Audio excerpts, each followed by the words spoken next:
Hoje é 15 de novembro de 2022, comemora-se a proclamação da República, ou seja, a partir de 15 de novembro de 1889, o Brasil deixa de ser uma monarquia e passa a ser uma república. A república é um termo latino que significa coisa pública. A república foi iniciada, digo a República Brasileira, iniciada pelos militares. E aí, é por isso que a gente pode entender, de certa forma, por que é que os militares se acham poder moderador, que não são. Falando sobre isso, eu quero me referir ao famoso artigo 142 da Constituição Brasileira, a Constituição Democrática promulgada em 1988, que consolidou aí o fim definitivo da era militar, da famosa ditadura militar. Mas o artigo 142, a princípio, mesmo com a promulgação da Constituição, ele apresenta uma ambiguidade no que diz respeito ao papel das Forças Armadas. Ambiguidade essa que dá margem para as Forças Armadas e as pessoas de extrema direita fazer a interpretação de que as Forças Armadas têm o papel de um poder moderador, considerando conflitos institucionais, e que isso não condiz com a verdade. Para acabar com essa pendenga, para deixar claro que as Forças Armadas elas não têm esse papel de poder moderador, e não existe essa história de que as Forças Armadas, numa situação de tensão institucional, elas podem, inclusive, agir, destituir os poderes e assumir o comando da nação. Então, para dirimir essa dúvida aí, gerada com ambiguidade, em 2020, a Câmara Federal, a mesa diretora da Câmara Federal,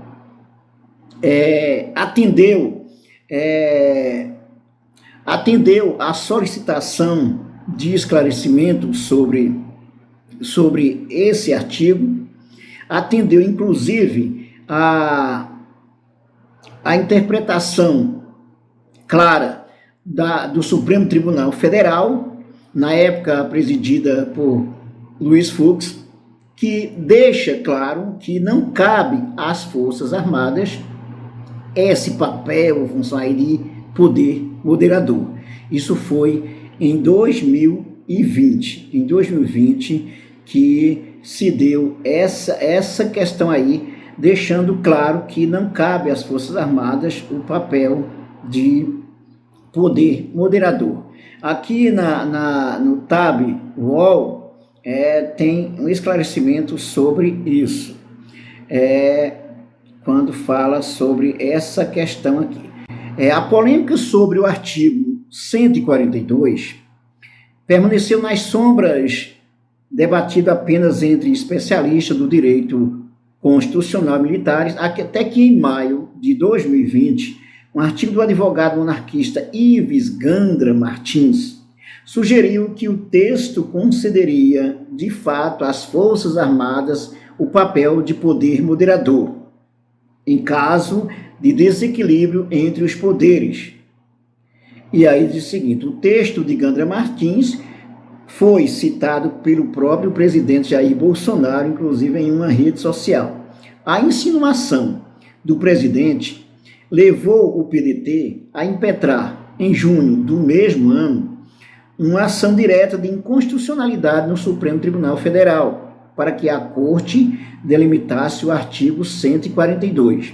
Em resposta, o ministro Luiz Fux negou aquela interpretação, Confiar essa missão para as Forças Armadas, afirmou Fux na decisão, violaria a cláusula pétrea da separação de poderes, atribuindo-lhes, em último grau e na prática, inclusive, o poder de resolver até mesmo conflitos interpretativos sobre normas da Constituição. Nós temos 3 poderes na República Brasileira: poder executivo, poder legislativo e poder judiciário. Não existe poder moderador e muito menos as Forças Armadas como poder moderador. Então aqui o Fux deixa claro que essa interpretação das Forças Armadas como poder moderador viola a cláusula pétrea da separação de poderes, porque daria às Forças Armadas um poder acima dessa cláusula pétrea aí, acima da Constituição. Então não cabe essa interpretação. Então, naquele mesmo mês, a Secretaria-Geral da Mesa Diretora da Câmara dos Deputados respaldou a decisão do Supremo, ressaltando que a Constituição Federal não autoriza qualquer intervenção militar a pretexto de restaurar a ordem. Não existe país democrático do mundo em que o direito tenha deixado às Forças Armadas a função de mediar conflito entre os poderes constitucionais ou de dar a última palavra sobre o significado do texto, desse texto constitucional, aponta o documento do Congresso. Então aí está claro. E algumas opiniões. Para o professor Antônio Sérgio Rocha, está claro no conjunto da obra da Constituição de 1988 que ela não autoriza que o presidente convoque as Forças Armadas para intervir em outros poderes. É um recurso pensado apenas para casos de invasão externa, guerra ou cataclismo, com um objetivo circunscrito e determinado. Na opinião do professor de Direito Constitucional da Fundação Getúlio Vargas de São Paulo, Rubens Gleiser, as atuais menções ao artigo 142 são mero pretexto aos interesses político-ideológicos de determinados grupos. Esse uso deturpado e abusivo do artigo é uma forma de se apropriar dos elementos do discurso democrático e constitucional para legitimar ações ilegais e antidemocráticas, diz Gleiser. Procura-se, dessa forma, fingir que há um verniz de legitimidade nisso. Trata-se de uma apropriação subversiva do texto com uma finalidade claramente golpista. O ex-deputado constituinte José Genuíno ressalta que o artigo 142 foi um dos 5 pontos elencados pelos 16 parlamentares do PT ao votarem contra o texto final da Constituição, embora todos a tenham assinado, porque se questionava essa ambiguidade que se tinha. Concordo com os juristas que dizem que essa autorização não está expressa na carta, diz Genuíno.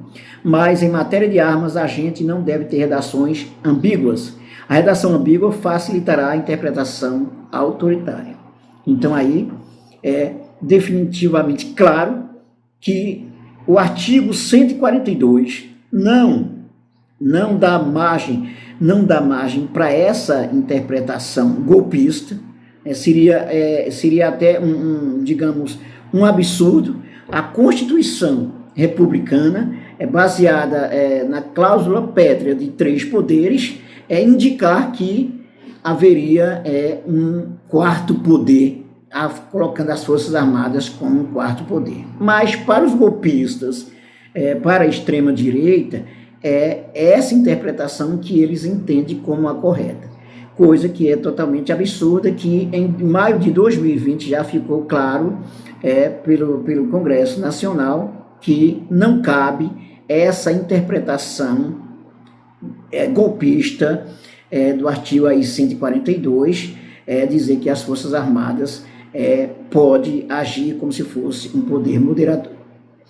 É isso aí, inscreva-se no nosso canal, dê um like e ative o sininho para receber nossas novidades, comente, compartilhe e divulgue os nossos vídeos nas suas redes sociais e até o nosso próximo vídeo.